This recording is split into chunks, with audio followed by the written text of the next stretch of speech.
하나님의 말씀입니다. 경청하십시오.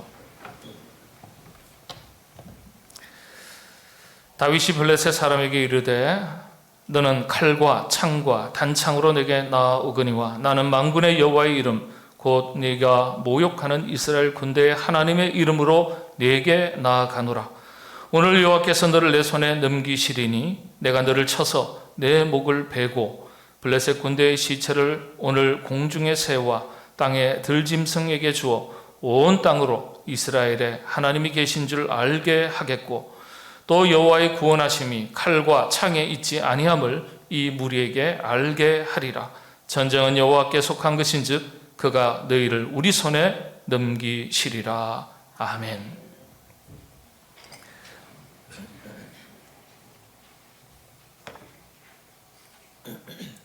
감기 조심하세요. 네, 오늘 찬양 때도 보니까 감기 걸리신 분들 여러분 계시고 9시 할렐루야 찬양 때도 감기 걸리신 분들도 계시고 또 우리 자녀들도 감기 걸린 분들이 많이 계시더라고요. 코로나는 아닌데 감기 걸린 분들이 요즘 많습니다. 환절기여서 그런 것 같습니다. 오늘은 원래 우리 온 세대 예배 드린 날인데 부활절도 있었고 목요성찬도 있었기 때문에 또 다음 주에는 우리가 가족 사랑주일이기 때문에 세대 통합 예배로 11시에 예배를 드립니다. 원래 말씀을 준비하기는 자녀들과 함께 예배 드릴 때 말씀을 나누기 위해서 준비한 말씀이지만은 자녀들만을 위한 말씀이 아니라 우리 부모된 우리에게도 꼭 필요한 말씀이라 여겨져서 오늘 말씀을 함께 나눕니다. 철부지라는 말이 있습니다. 철부지라는 말. 어떤 뜻인지 아시죠? 철을 모르는 사람. 철부지니까 알지 못한다. 한자로 알지 못한다. 모른다는 뜻이죠. 철을 모른다는 뜻입니다. 그런데 철이란 게 무엇입니까? 사시사철을 말합니다. 사시사철. 봄, 여름, 가을, 겨울 4계절의 변화를 모른다는 겁니다. 한마디로 때를, 상황을 잘 모른다는 거예요. 때와 상황을 잘 분별할 줄 모르는 사람을 가리켜 사용하는 말입니다. 흔히 어린아이들을 가리켜 뭐라 그러죠? 아이고 이 철부지야 그러지 않습니까? 나이에 맞게 말하고 행동해야 되는데 그렇지 못할 때 아이고야 너는 언제쯤 철드냐 이 철부지야 그렇게 말할 때 있습니다. 아이들만 철부지가 있는 게 아니라 가만히 보니까 때와 상황을 분별할 줄 모르면 어른도 철부지 어른들이 있게 마련인 것 같습니다. 농부가 철을 모르면 농사를 망치게 됩니다. 밭을 갈아엎어야 될 때가 있고 파종해야 될 때가 있고 적절하게 물을 대어줘야 할 때가 있습니다. 근데 그때를 놓치면 농사를 망치기가 쉽습니다. 그래서 때를 아는 것이 참 중요하죠. 농부에게만이 아니라 모든 일에도 때가 있는 법 아니겠습니까? 일할 때가 있고 쉴 때가 있는 법입니다. 그래서 때를 잘 분별하고 때에 맞게 사는 것이 지혜로운 것입니다. 자녀들의 신앙 교육도 다 때가 있는 법이죠. 특히 어린 시절에 신앙 교육이 대단히 중요합니다. 이 때를 놓치면 신앙에 물드는 것보다는 세상에 물드는 것이 훨씬 더 쉬워집니다. 그리고 그 물든 것, 물 빼기가 너무너무 어렵습니다. 안 빠져요. 여러분 옷 하나에도 뭐라 그럴까요? 황토 물 하나 베어도 여러분 온갖 세제 다 사용해도 그 때를 벗기기가 물든 것을 깨끗하게 씻어내기가 그렇게 어렵습니다. 정신세계도 마찬가지고 우리의 생활 습관에도 마찬가지고 신앙도 마찬가지입니다. 특히 10대 청소년 이하의 신앙 교육이 대단히 중요합니다. 스펀지처럼 빨아들이거든요. 어릴 때 놓치면 쉽지 않습니다. 어릴 때 놓치면. 이걸 아는지 중국 시진핑 주석이 국가 지도자가 된 이후에 18세 이하 모든 자녀들에게 중국 국민으로서 모든 자녀들에게 기독교를 포함한 모든 종교 활동을 금지시켰습니다. 지금 중국입니다. 18세 이하는 불교든 뭐든 도교든 할 거 없습니다. 모든 종교는 금했습니다. 이 사실을 국민들이 잘 몰라요. 심지어는 정부가 허락한 삼자교회조차도 18세 이하에서는 다닐 수가 없습니다. 어린 시절에 기독교 사상이 물들면 미래 공산주의 사상에 방해가 되거나 걸림돌이 될 것이라고 생각한 거예요. 그걸 아는 거예요. 어린 시절의 신앙교육이 무서운 걸 공산주의 지도자지만 아는 거예요. 참 안타까운 일입니다. 오늘 본문은 그 유명한 다윗이 골리앗 장군과 대결해서 승리했던 사건을 기록한 말씀인데, 이 당시 다윗의 나이가 15세 전후로 알려져 있습니다. 학자에 따라서는 12세까지 내려가고요, 조금 더 나이를 많게 잡았을 때는 17세 전후까지 올려서 잡기도 합니다. 그러나 전체적으로는 15세 즈음 되었다, 이렇게 알려져 있습니다. 흔히 하는 말로 이런 아이들을 뭐라 그러죠? 15세요. 무서운 아이죠. 북한이 못 내려오는 게 뭐 때문이라고요? 농담 삼아 중2 때문에. 중2는요 만살을 뒤엎는 나이예요. 만살을. 그러니까 중2 자녀를 둔, 손주를 둔 할아버지 할머니 부모님들은 이제 그런 줄 그냥 알고 그 때가 지나가기를 그냥 기다리세요. 흔히 하는 말로 철부지죠. 세상 물정 모르는 나이대입니다. 그런데 철부지인 줄 알았던 다윗에게서 우리는 놀라운 신앙 세계를 엿볼 수 있습니다. 그래서 어리다고 우습게 보면 안 되죠. 어른이어도 철부지 어른이 있는가 하면 어려도 철든 아이가 있는 법이에요. 중국 사자성어에 불치하문이라는 말이 있습니다. 불치, 부끄러워하지 말라. 하문, 아랫사람에게 묻기를 부끄러워하지 말라. 예. 아이에게서도 지혜를 얻을 수 있다는 거예요. 물을 수 있다는 거예요. 얻을 수 있다는 거예요. 다윗은 세상 물정에는 어두운 철부지일지 몰라도 신앙 세계만은요 정말 그 어떤 다른 어른들의 세계 못지않게 탄탄합니다. 하나님을 아는 지식이 풍성해서가 아니에요. 알면 얼마나 알겠어요. 하나님을 아는 지식이 우리의 신앙의 수준입니까? 아니요, 그렇지 않습니다. 효경, 이 부모에 대한 효를 가리키는 효경이 있거든요. 중국말에, 우리 한국말에도 그 말이 있어요. 효경 100번 읽고 부모 뺨 때린다는 말이 있어요. 100번 읽었으니까 얼마나 지식이 많겠어요. 여러분, 성경에 대한 지식을 많이 아는 것이 우리의 신앙의 깊이와 믿음의 수준이 아닙니다. 물론 그게 있어야 되겠죠. 하나님을 아는 지식이 풍성해서가 아니라 다윗은요 믿는 바가 확실하다는 의미예요. 믿는 바가 확실해요. 세상 물정에는 철부지이지만 신앙 세계에서는 여호와 하나님에 대한 확고한 믿음을 가지고 있었다는 거예요. 확고한 믿음. 이 믿음이 어떤 믿음이냐? 이 믿음을 가지고 그리스도인들이 확실하게 가지고 있어야 될 믿음의 확신, 확실하게 믿고 확신 가운데 살아야 될 내용을 교회 전통에서는 5가지로 요약해서 가르치고 있습니다. 놀랍게도 철부지 같은 다윗에게서 이걸 찾아볼 수가 있는 거예요.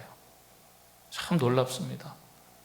부모된 우리는 물론이고요, 우리 자녀들이 이와 같은 다윗의 믿음을 소유하시게 되기를 바랍니다. 다윗의 장면을 한번, 골리앗을 맞선 다윗의 장면을 한번 살펴보죠. 다윗이 이렇게 고백합니다. 오늘 본문 말씀 45절이죠. 너는 칼, 창, 단창으로 싸우겠지만 나는 네가 모욕하는 여호와 하나님의 이름으로 너에게 맞서겠다. 하나님께서 너의 목숨을 내 손에 오늘 넘기실 것이다. 내가 너를 쳐서 목을 베어서 온 세상이 하나님 계신 줄 알도록 해주겠다. 이야, 몇 살짜리라고요? 15살짜리예요. 철부지죠. 몰라도 너무 몰라요. 골리앗은 블레셋 사람들은 이 거인족 속이라고 알려져 있거든요. 유적을 보더라도 기록에 보면은 거인족 속입니다. 15살짜리가 키가 크면 얼마나 크고 힘이 있으면 얼마나 힘이 있겠어요. 무기를 다룰 줄 안다면 얼마나 잘 다루겠어요. 뭘 모르면 이런 소리 하는 거예요. 동시에 극과 극은 통한다 그랬어요. 정말 믿음의 확신이 분명하면 이런 소리 할 수 있습니다. 15세 전후에 다윗이 적장 골리앗 앞에서 보인 이 다윗의 담대함, 기백, 자신감, 용맹함, 정말 놀라운 거예요. 이게 어디에서부터 비롯된 것일까요? 여호와 하나님에 대한 믿음의 확신에서 비롯된 거예요. 우리가 배울 점이죠. 여러분, 다윗이 골리앗하고 이렇게 싸우려는 이유가 무엇입니까? 왜 싸워야 돼요? 정말 꼭 싸워야 되나요? 싸울 만한 나이가 아닌데 왜 싸우려고 한 거죠? 다윗이 열불이 난 거예요. 어떤 점에서요? 그게 오늘 45절이에요. 45절의 말씀 보면은 나는 만군의 여호와의 이름 곧 네가 모욕하는 이스라엘 군대의 하나님의 이름으로 네게 나아가노라. 다시 말하면 뭐라고요? 하나님을 모욕했다는 거예요. 하나님을 모욕. 하나님을 모욕했기 때문에 다윗이 견딜 수가 없다는 거예요. 예.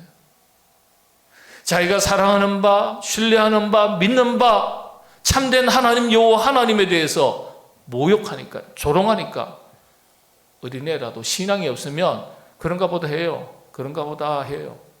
근데 믿음이 너무 분명하니까 못 견디겠는 거예요. 믿음이 없으면 못 견뎌요. 믿음이 있으면 못 견뎌요. 믿음이 없는 분은 관계없어요. 신경도 안 써요. 다윗은 사사로운 감정에서 골리앗과 싸우려고 하는 게 아니에요. 하나님을 모욕했기 때문에. 이런 이유에서 전쟁에 나가지만 분명한 목적을 가지고 나갑니다. 너 하나님을 모욕했지 않냐. 그래서 두 가지 목적을 가지고 골리앗과 싸웁니다. 첫 번째는요, 오늘 본문 말씀에 보면은 온 땅에 이스라엘에 하나님이 계신 줄 알도록 하겠다 그랬어요. 온 땅에 이스라엘에 하나님이 계신 줄 알도록 하겠다. 골리앗을 쳐서, 물리쳐서 하나님이 살아계신 것을, 지엄함을 온 천하에 알도록 해주겠다는 거예요. 두 번째는요, 전쟁의 승리, 구원이 칼과 창에 있지 않고 하나님의 손에 달린 것을 알도록 해주겠다. 골리앗에 맞서는 목적이 두 가지입니다. 이유는 출발점은 하나님을 모욕했기 때문에. 그래서 이 두 가지 목적을 가지고 맞서는 거예요. 이와 같은 다윗의 모습을 통해서 오늘을 살아가는 그리스도인으로서 우리의 믿음이, 나는 다윗과 같이 이렇게 하나님을 향한 자신의 신앙이 확실한가? 정말 담담이 있는가? 용맹함이 있는가? 자부심이 있는가? 한번 생각해 볼 필요가 있습니다. 다윗이 보여준, 이 이야기 속에 보여준 5가지 믿음의 확신, 교회 전통에서 5가지 믿음의 확신이 여러분 가운데 분명한지 오늘 점검 한번 해보시기 바랍니다. 첫 번째가 구원의 확신입니다. 다윗이 이렇게 고백합니다. 17장 47절인데요. 같이 한번 읽어보도록 하겠습니다. 시작합니다.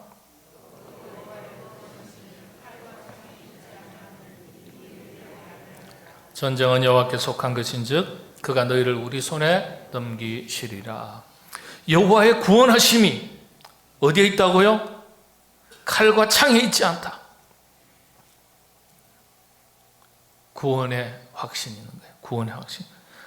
우리의 살고 죽는 것, 우리의 구원은, 승리는 누구 손에 달렸다는 거예요? 하나님 손에 달렸다는 거예요. 하나님 손에. 구원이 여호와 하나님 손에 달려 있음을 분명하게 믿고 고백합니다. 이를테면 분명한 구원의 확신이에요. 그래서 그리스도인들은요, 예수님을 믿음으로써 구원받았다는 확신이 분명해야 됩니다. 예수 그리스도를 믿음으로써 나는 구원받았다. 아멘. 여러분 구원받으셨어요? 받은 것 같기도 하고 안 받은 것 같기도 하고, 지금 알아가는 중입니다. 그런 분도 계시겠죠. 근데 신앙생활 5년, 10년, 15년, 20년 그 이상의 세월을 했었어도 구원의 확신이 없는 그리스도인들이 너무나 많습니다. 국민일보에서 조사한 바로는 20%밖에 안 돼요. 여러분, 가짜도 진짜인 줄로 믿는 그 사람과 진짜인데 진짜인지 가짜인지 잘 모르는 그 사람과 둘이 싸우면 누가 이기는 줄 아세요? 가짜도 진짜인 줄 믿는 그 사람이 이겨요. 그 사람이 이겨요. 힘이 있어요.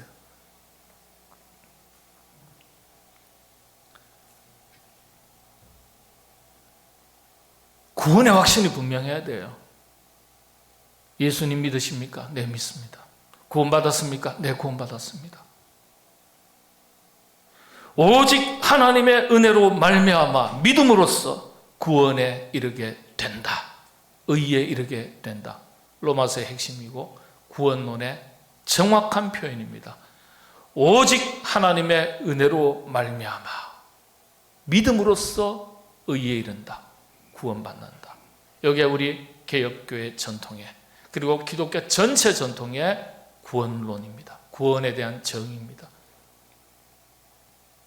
믿음도요, 사실은 믿음 가지고 구원받는 거 아니에요. 하나님의 은혜가 앞서는 거예요. 우리의 믿음도 뭐예요? 하나님 주시는 거예요. 그래서 믿음이 부족하거든 뭘 구하라 그랬어요? 믿음을 구하라 그랬어요. 믿음을 구하라고. 하나님, 저는 10년, 20년 믿었는데 구원의 확신이 좀 없는데요. 믿음을 더 주시옵소서. 그렇게 기도하셔야 돼요. 근데 가슴으로 인지적으로 확실하게 느껴지고 무엇인가 체험적인 신앙이 없어도 믿기로 그냥 결단해버리세요. 믿었는데 아니네? 그럼 본전이에요. 믿었는데 믿음대로 되면 얼마나 귀한 복입니까? 그렇죠? 근데 그건 사실이거든요. 이걸 분명하게 고백하셔야 돼요. 여러분들 구원의 확신이 분명한 믿음의 깊이에 이르시게 되기를 바랍니다. 어른들만 그런 게 아니에요. 아이들도 가능합니다. 제가요 15살 때 신학하기로 결정하고 저 지방에서 목회해야 된다 그러니까 우리 아버님 그러면 서울 올라가야 된다. 신학을 해야 되니까. 우리 교단 신학교 서울에 있으니까. 그래서 전화가 왔어요. 저희가. 저 때문에 다 식구들이 전화가 왔어요. 15살 때입니다. 15살 때. 얼마든지 가능합니다. 얼마든지 가능. 우리 아이들, 자녀들도 이 다윗처럼 이게 소설 속의 가상의 허구의 이야기입니까? 아니요. 역사적 사실이에요. 그러니까 우리 자녀들에게서도 이와 같은 분명한 믿음의 확신, 구원의 확신이 분명한 신앙이 있을 수 있는 거예요. 새겨질 수 있는 거예요. 자리 잡을 수 있는 거예요. 여러분의 자녀들이 그렇게 되시기를 바랍니다. 두 번째가 임마누엘의 확신입니다. 이 부분에 대한 다윗의 고백을 한번 보겠습니다. 46절 같이 한번 읽겠습니다. 오늘 여호와께서 너를 내 손에 넘기시리니 내가 너를 쳐서 내 목을 베고 블레셋 군대의 시체를 오늘 공중의 새와 땅의 들짐승에게 주어 온 땅으로 이스라엘에 하나님이 계신 줄 알게 하겠고. 자, 이 46절 끝절까지인데요. 온 땅으로 이스라엘에 하나님이 계신 줄 알게 하겠고. 온 땅으로. 이스라엘 가운데 그리고 다윗 자신과 함께 계신다는, 함께 하신다는, 여호와 하나님께서 우리와 함께 하신다, 우리 민족 가운데 함께 하신다는 확고한 믿음과 고백입니다. 이걸 임마누엘, 하나님이 우리와 함께 하시는 믿음, 이렇게 얘기합니다. 이 신앙의 기본 중의 기본입니다. 기본 중의 기본. 하나님 아버지는 자녀된 우리와 함께 하시면 물론이고 우리의 가정에도, 우리의 아들, 딸, 손주들에게도, 우리의 가족들에게도, 일터 가운데도, 우리의 삶의 현장 가운데서도 항상 우리와 함께 하시고 동행하시고 인도하시는 분이시다. 임마누엘 하나님, 임마누엘 신앙이에요. 임마누엘 신앙. 하나님이 우리와 함께 하신다. 그러면요, 그때부터 우리 신앙생활에 자신감이 생깁니다. 믿는 구석이 있거든요. 믿는 구석이 있으면 당당해집니다. 자신감이 생깁니다. 상황과 형편이 아무리 어려워도 믿는 구석이 있으니까, 믿는 기둥이 있으니까, 믿는 대상이 있으니까 자신감이 있는 거예요.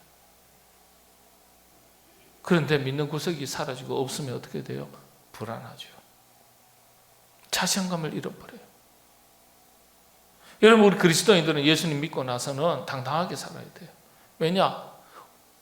하나님이 우리와 함께 하신다. 우리와 함께 하시는 하나님은 살아계신 전지전능하신 하나님이시다. 그러면 그때부터 어깨 쭉 펴고 살 수 있는 거잖아요.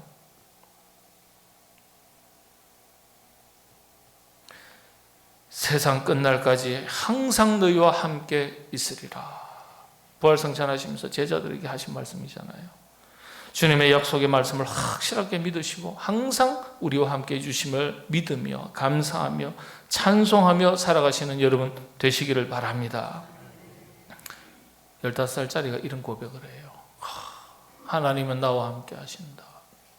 야, 진짜 멋지잖아요. 어른들이 우리도 그렇게 하는데 하나님 나와 함께 하시는지 아닌지 잘 때때로 하시기도 하시고 안 하시기도 하시고 그때 다르신 것 같기도 하고 잘 모르겠어요. 이러면 참 철부지 어른이 따로 없는 거예요. 자, 다음은 어른이 된 이후에 사울 왕으로부터 쫓겨다닐 때 드렸던 다윗의 신앙 고백의 말씀이죠. 너무나 잘 아는 말씀, 이런 말씀을 암송하셔야 되는데 시편 23편 1절부터 7절까지인데 4절까지만 한번 우리 같이 암송하겠습니다. 시작합니다. 여호와는 나의 목자시니 내게 부족함이 없으리로다. 그가 나를 푸른 풀밭에 누이시며 쉴 만한 물가로 인도하시는도다. 내 영혼을 소생시키시고 자기 이름을 위하여 의의 길로 인도하시는도다. 내가 사망의 음침한 골짜기로 다닐지라도 해를 두려워하지 않을 것은 주께서 나와 함께 하심이라. 주의 지팡이와 막대기가 나를 안위하시나이다. 아멘. 예. 주께서 나와 함께 하심이라. 나와 함께 하신다. 내가 사망의 음침한 골짜기를 다닐지라도 아무도 주변을 둘러봐도 아무도 없을 때, 홀로 있을 때, 외로울 때, 고독할 때, 힘들 때, 지칠 때라도 세상에 많은 사람들은 떠나도 친구도 떠나도 멀리해도 여호와 하나님은 나와 함께 하신다. 나와 함께 하신다. 예? 이 믿음이 분명해야 돼. 이 믿음이. 예?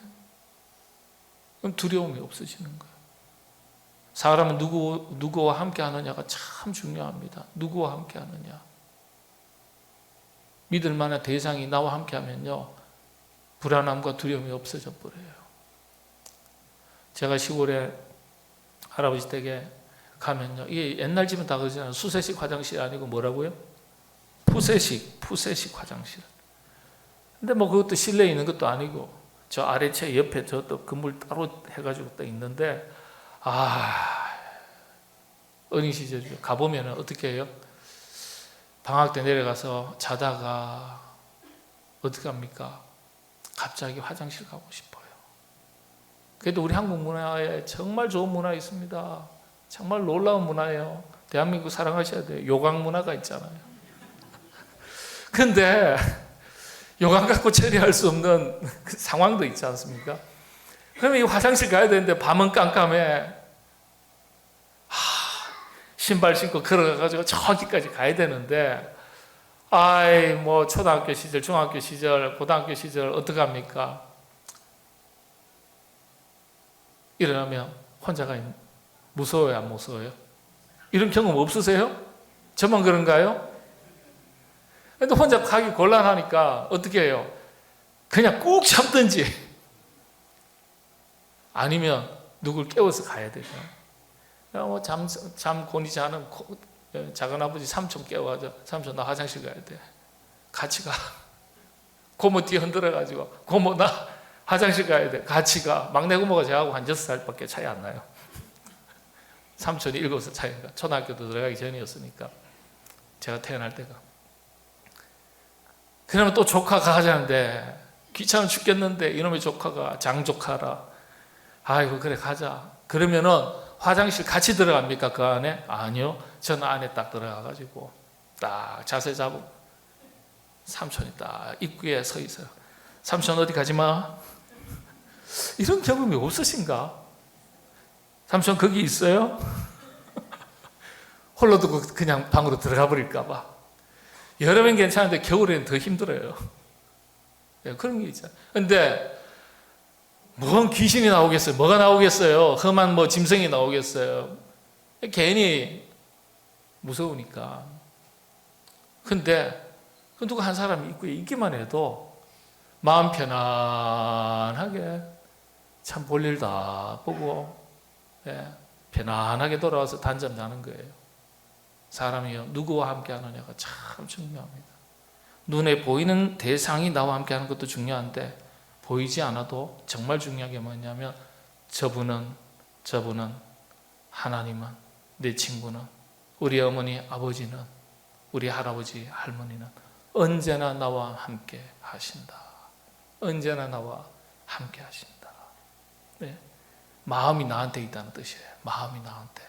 그게 확실하면 우리 자녀들이 당당하고 자신감 있게 살아요. 우리 아버지는 내가 뭐 하시는지 몰라. 관심도 없어. 함께 하지 않아. 고독한 거예요. 고독한 거예요. 여러분, 우리가 이런 믿음의 확신을 가지고 살아갈 수 있으시기를 바랍니다. 네. 그 다음 세 번째가 기도 응답의 확신입니다. 다윗은 골리앗을 향해서 어떻게 이야기합니까? 하나님의 이름으로 너에게 나아가노라. 하나님의 이름으로. 오늘 보니까 45절의 끝부분이죠. 네가 모욕하는 이스라엘 군대에 하나님의 이름으로 네게 나아간다. 초대교회 많은 교부들은요, 지도자들이 이 장면을 가르쳐 기도 응답을 의미하는 것으로 받아들이고 가르쳤습니다. 하나님의 이름으로. 하나님의 이름으로 구하고 구한 것을 하나님께서 우리 손에 주신다는 거예요. 그래서 여러분 기도할 때 어떻게 기도합니까? 마지막에 예수님의 이름으로, 주님의 이름으로 기도합니다. 그죠? 모든 그리스도인들은 기도할 때 주님의 이름으로 기도하는 거예요. 기도할 때 응답하시는 거예요. 주님으로, 주님의 이름으로. 이게 이제 그렇게 해석을 한 거예요. 하나님의 이름으로 나간다. 내 이름으로 나가는 것도 아니고, 내 능력으로 가는 것도 아니고, 내 힘으로, 내 재주로 가는 것도 아니고, 내가 하나님의 이름으로 하나님을 의지한다는 뜻이에요. 기도도 기도해야 응답이 있는 거예요. 기도하지 않고 응답해 주시기를 바라는 것은 응감생심이죠. 가몽시가 감나무에서 떨어지기를 기다리는 거예요. 저절로 떨어지기를. 주님은 요한복음 14장에서 제자들에게 기도하는 방법을 가르쳐 주시면서 먼저 한 가지 약속을 해 주셨습니다. 이게 우리가 기도해야 될 이유가 됩니다. 요한복음서 14장 13절 14절 같이 한번 봉독하겠습니다. 시작합니다. 너희가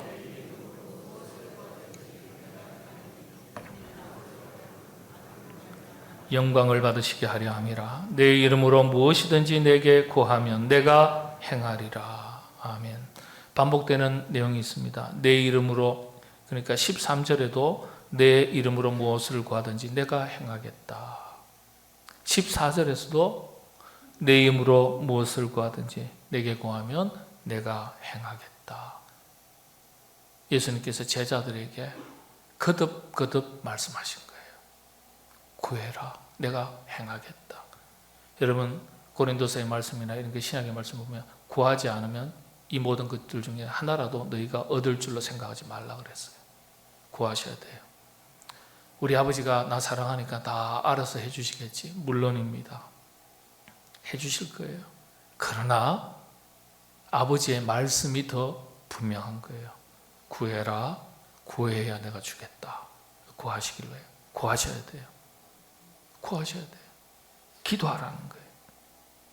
그래서 우리가 기도하고 그 기도에 하나님께서 응답하셔서 그 응답된 것으로 인해서 우리가 기뻐하면, 자녀된 우리가 기뻐하면 우리가 기뻐하는 것을 하나님께서도 기뻐하시고 하나님께서 영광 받으신다는 거예요.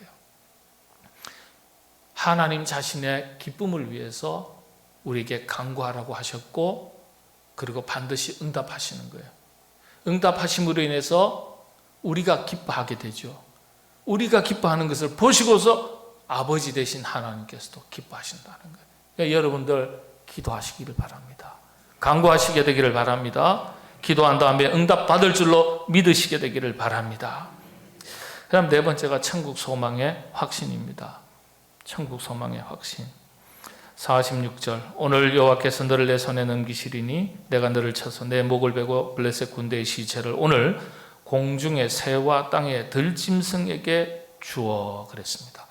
공중의 새와 땅의 들짐승에게 주어. 이게 무슨 의미일까요? 들짐승에게 주겠대. 공중의 새에게 주겠대요. 블레셋이 눈앞에서 완전히 사라지는 것을 말합니다. 죽는 정도가 아니라 죽으면 시신이라도 남는데 땅의 새와 땅의 들짐승에게 준다는 것은 흔적도 없이 하겠다는 뜻입니다. 이 구절을 가르쳐 요한계시록에 나오는 새하늘과 새 땅에 비유되는 말씀이다. 이렇게 주석을 합니다. 흔적이 없으니까 새로운 세상이 되는 거예요. 전에는 항상 블레셋이 있었는데 여러분 이스라엘 백성들을 가장 심하게 괴롭혔던 두 이방 족속이 있는데 하나가 아말렉 족속이고 다른 하나가 블레셋 족속입니다. 그런데 블레셋 족속은요 두고 이스라엘 내내 역사에 괴롭힙니다. 아말렉보다 더 고약한 이방 족속이에요. 전에는 블레셋 이방 족속 때문에 이 눈치 저 눈치 보고 두려움과 불안 속에서 살았는데 저게 언제 쳐들을지 모르니까 그 두려움의 대상이 모두 없어지도록 해 주실 것이다. 없어진다는 뜻이에요. 이걸 현실 가운데 이루어지는 하나님의 나라를 상징한다. 그렇게 해석합니다. 장차 임할 하나님의 나라를 예표하는 것이다. 성서 주석가들이 그렇게 주석합니다. 현실 가운데 이루어지는 하나님의 나라. 그러니까 어떻습니까? 이것 때문에 항상 불안하고 이것 때문에 항상 두려움이 있고 이것 때문에 밤잠을 설치고 이것 때문에 머리가 아프고 이것 때문에 스트레스 받는데 그게 딱 사라지면 우리 가운데 10년 가운데 얼마나 마음이 평안해집니까? 그렇죠? 예. 이스라엘 백성들에게는 블레셋이 눈에 가신 거예요. 그거 없이 해주겠다.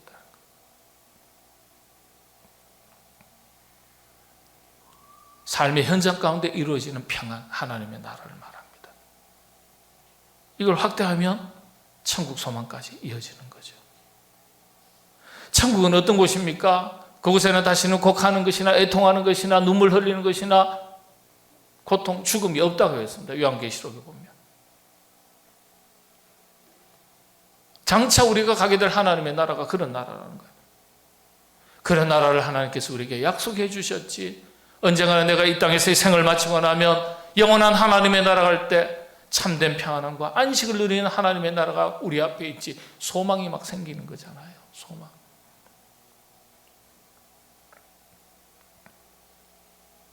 우리 10년 가운데, 우리 가정 가운데, 우리 교회 가운데, 우리 사회 가운데 어두운 그림자들이 싹 사라질 것이다. 그래서 우리가 이 땅에서 하나님의 나라를 누리게 될 것이다. 하나님의 나라는 점점 더 완성되어져 간다 그랬으니까 한눈에 하나님의 나라가 이루어지는 것 아니잖아요. 점점 더 그렇게 될 거라. 이런 점점 더 우리 10년 가운데 우리의 삶의 현장 가운데 하나님의 나라가 확대되어 갈 것이라는 천국 소망의 확신이 있어야 돼요. 확신. 천국은 분명히 있다. 그리고 종말론적인 천국. 장차 이 세상에서 나그네 인생을 마치면 영원한 하나님의 나라가 우리를 위해 예비해 두신 하나님의 나라를 가게 될 것이다. 이거 확신이 있어야 돼요. 확신. 우리가 오늘 생을 마쳐도 이 땅을 떠나도 천국에서 깨어난다. 천국 소망의 확신입니다. 천국 소망에 대한 확신이 분명해야 돼요. 그렇지 않으면요 소망과 기쁨이 삶 속에서 사라집니다. 힘들고 고생만 하다 끝나는 것 같거든요. 천국과 지옥이 없으면 예수 믿을 이유가 없는 겁니다. 그래서 여러분들 항상 천국 소망의 확신을 가지고 우리 한국 교회에서 잘 안 가르치는 것 중에 하나가 외국인 목회자 신학자들이 지적했어요. 천국에 대해서 잘 안 가르친다는 거예요. 천국에 대해서. 하나님의 나라에 대해서 잘 안 가르친다. 그리고 소망, 천국에 대한 소망을 가르치지 않는다는 거예요. 그걸 지적한 걸 제가 글을 읽었습니다. 여러분들, 우리는 이 땅 고단한 세상 나그네 인생이지만 마치면 어디 간다고요? 제2의 영원한 아버지의 나라, 하나님의 나라 천국에서 멋진 제2의 인생을 시작하게 될 줄로 믿습니다. 네. 마지막 5번째, 세상 변화에 대한 확신입니다. 세상 변화에 대한 확신. 한국 크리스찬들이 이 5번째가 상당히 약하죠. 제일 약하다는 분도 있어요. 오늘 말씀해 보면 46절 47절인데요. 가만히 한번 보시기 바랍니다. 오늘 여호와께서 너를 내 손에 넘기시리니 내가 너를 쳐서 내 목을 베고 블레셋 군대의 시체를 오늘 공중의 새와 땅의 들짐승에게 줘 온 땅으로 이스라엘의 하나님이 계신 줄 알게 하겠고. 친절하게 제가 빨간 색깔에다 밑줄 쫙 쳤어요. 예. 최영만 개그맨 목사님이 옛날에 그랬잖아요. 칠판에 뭐줬거나 밑줄 쫙 그랬잖아요. 예. 47절 또 여호와의 구원하심이 칼과 창이 있지 아니함을 이 무리에게 알게 하리라. 전쟁은 여호와께 속한 것인지 그가 너희를 우리 손에 넘기시리라. 여러분 짚히시는 거 있으세요? 똑같이 또 반복하세요. 내 손에 넘기겠다. 알게 해주시겠다. 다윗이 그렇게 고백하는 거예요. 다윗 골리앗 네 목숨 하나님께서 오늘 내 손에 넘기실 것이다. 그걸 통해서 우리 하나님, 살아계신 하나님 계신 줄 알게 하겠다. 전쟁이, 승리가, 구원이 칼과 창이 있지 않은 것을 알게 해주겠다. 우리 손에 너를 넘기실 것이다. 반복합니다. 2번이씩이나. 뭘 알게 해주겠다는 거예요? 전세가 완전히 역전되어 이기고 하나님이 함께 하시고 하나님의 이름이 드러나고 하나님의 구원이 이루어지는 것을 알게 해주겠다는 뜻이에요. 믿음의 백성이 가지는 세상 변화에 대한 확신입니다. 그렇게 될 줄로 믿는다는 거예요. 내가 이기게 될 줄로 믿는다는 거예요. 그것이 상상이 아니라 소망과 바람으로 끝나는 것이 아니라 현실이 될 줄로 믿는다는 거예요. 기도하고 기도 응답 받을 줄로 믿어야 되는데 그게 좀 약하죠. 이것도 마찬가지예요. 믿음으로 구원받은 백성으로 살아갈 때 우리가 살아가는 세상을 말씀으로 복음의 가치로 변화시켜 나갈 수 있다는 확신이에요. 죄 많은 세상 견디다가 천국 가는 것이 아니라 어두운 세상 복음으로 믿음으로 밝은 세상으로 아름다운 세상으로 변화시켜 나갈 수 있다는 확신을 가지고 살아가는 게 중요합니다. 이 확신이 분명해야 사명의식이 분명해지고 신앙의 실천에 힘이 생깁니다. 믿는 자에게는 능력이 있다고 그랬지 않습니까? 우리 자신이 복음으로 변화가 되었듯이 하나님의 말씀으로 믿는 자의 믿음으로 우리 가정이 변화될 줄로 믿습니다. 우리 나라가 변화될 줄로 믿습니다. 우리 사회가 변화될 줄로 믿습니다. 더 구체적으로 여러분의 자녀가 변화될 줄로 믿습니다. 우리가 기도할 때, 말씀을 붙들 때 어떻게 해요? 우리 자녀가 변화될 줄로 믿는 그 믿음의 확신이 있어야 돼요. 있어야 돼요. 그렇지 않으면 우리 그리스도인들이 세상에 나가가지고 주눅 들어가지고 세상 눈치나 보고 살아가는 사람들로 살아가기가 쉽습니다. 믿음의 확신과 담대함이 없으니까요. 능력이 안 나타나는 거예요. 요한일서 5장 4절의 말씀 마지막으로 읽고 마치겠습니다. 무릇 하나님께로부터 난 자마다 세상을 이기느니라. 세상을 이기는 승리는 이것이니 우리의 믿음이니라. 일이 안 된다, 어렵다, 안 될 것이다 이게 아니에요. 할 수 있다, 된다, 이긴다, 극복할 수 있다, 잘 될 것이다. 기도하면 된다. 변화에 대한 확신이에요. 변화에 대한 확신. 이 5가지 믿음의 확신을 가지고 여러분들 힘있게 살아가시게 되기를 바랍니다. 믿음대로 된다 그랬어요. 믿음대로. 여러분 믿음대로 될 줄로 믿고 믿음으로 이 한 주도 승리하며 살아가시게 되기를 바랍니다. 기도하겠습니다. 하나님, 다윗의 믿음의 세계를 돌아볼 수 있게 하셨으니 우리도 다윗이 가졌던 그 담대한 믿음의 확신을 가지고 살아갈 수 있도록 도와주시옵소서. 우리 자녀들이 다윗의 믿음을 본받아 그와 같은 다윗과 같은 자녀로 든든하게 자라가며 쓰임받는 우리 자녀들 다 되게 하여 주시옵소서. 예수님의 이름으로 기도합나이다. 아멘.